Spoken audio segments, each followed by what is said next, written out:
নমস্কাৰ বন্ধুসকল, আপোনালোক সকলোকে স্বাগতম জনাইছো। বহুজনৰ প্ৰশ্ন আছিলে যে ধুনা আগৰবাতি ইউজটো লাভদায়ক নে ব্লেক ষ্টিকটো লাভদায়ক, কোনটো লাভ হ'ব আৰু কোনটো মাৰ্কেটত ভাল ৰেছপন্স থাকিব, এনেকুৱা প্ৰশ্ন আছিলে। আপুনি ধুনা যদি ষ্টিক ব্যৱহাৰ কৰে, এই ধৰণৰ ধুনা ষ্টিকবিলাক ব্যৱহাৰ কৰিব পাৰে, আৰু এইবিলাক ব্লেক ষ্টিক হয়। দুইটাই মাৰ্কেটত ডিমাণ্ড আছে, কিন্তু যদি আপুনি কোৱালিটি আৰু কোৱান্টিটি চাবলৈ যায়, ধুনাত আপুনি ধুনাৰ গোন্ধই পাব, ধুনাত অন্য গোন্ধ আপুনি নাপায়। কিন্তু ব্লেক ষ্টিকত আপুনি ৰজনীগন্ধা, চন্দন, বিভিন্ন ভেৰাইটিৰ আপুনি পাৰফিউম দি পেলাই কৰিব পাৰে। আৰু ধুনা ষ্টিকটো মাৰ্কেটত নৰ্মেলি এক কেটেগৰী কাষ্টমাৰ থাকে যি ধুনা প্ৰিফাৰ কৰে, ধুনাক লয়। কিন্তু ধুনাৰ কোৱালিটি বেষ্ট হোৱাটো দৰকাৰ, ধুনাৰ পাৰফৰ্মেঞ্চটো ভাল থাকিব লাগে, তেতিয়াহ'লে ধুনা ষ্টিকটো লয় মানুহে। আৰু এবাৰ যি ধুনা ষ্টিক, সাধাৰণতে ধুনাৰ ষ্টিকৰ যিটো ফাইনেল ধুনা ষ্টিকৰ প্ৰডাক্ট, তাৰ ৰেটটো কম্পেয়াৰিং ব্লেক ষ্টিকত কাম কৰাতকৈ কমত হয়। যদিহে কোৱালিটি ব্লেক ষ্টিক বনাবলৈ যায় খৰচটো অলপ বেছি হয়, আৰু ধুনাৰ যিটো ৰেট হয় অলপ কম হয়।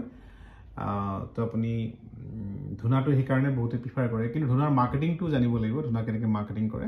তো আপুনি ধুনা ষ্টিকো কাম কৰিব পাৰে আৰু ব্লেক ষ্টিকো কাম কৰিব পাৰে।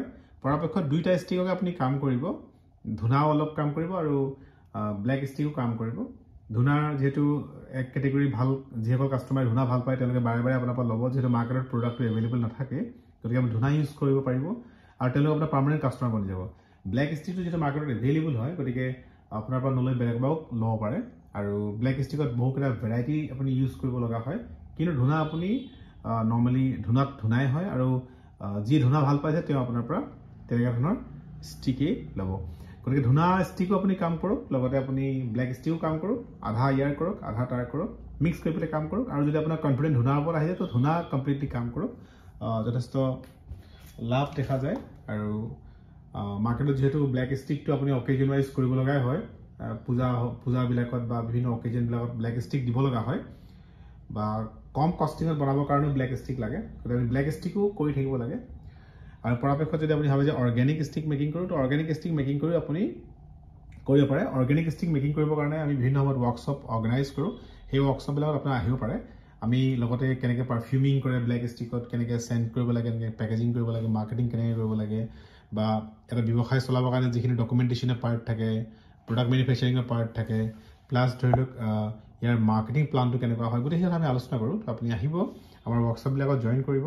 আমি বিভিন্ন অঞ্চলত ৱৰ্কশ্বপবিলাক অৰ্গেনাইজ কৰোঁ, গতিকে আপুনি ৱৰ্কশ্বপবিলাকত আহি পাৰিব। আৰু এই ব্যৱসায়টো যদি আপুনি ভাবে যে মই কৰোঁ বুলি, তেতিয়াহ'লে আপুনি নিশ্চয় লং টাইমৰ কাৰণে প্লানিং কৰক, গভৰ্ণমেণ্টৰ স্কিমবিলাকত যাওক, লগতে বেংকৰ বেনিফিটবিলাক ল'বলৈ চেষ্টা কৰক, বেংকৰ লোন ল'বলৈ চেষ্টা কৰক, আৰু পাব্লিক মানুহক আপুনি ইউটিলাইজেশ্যন কৰক,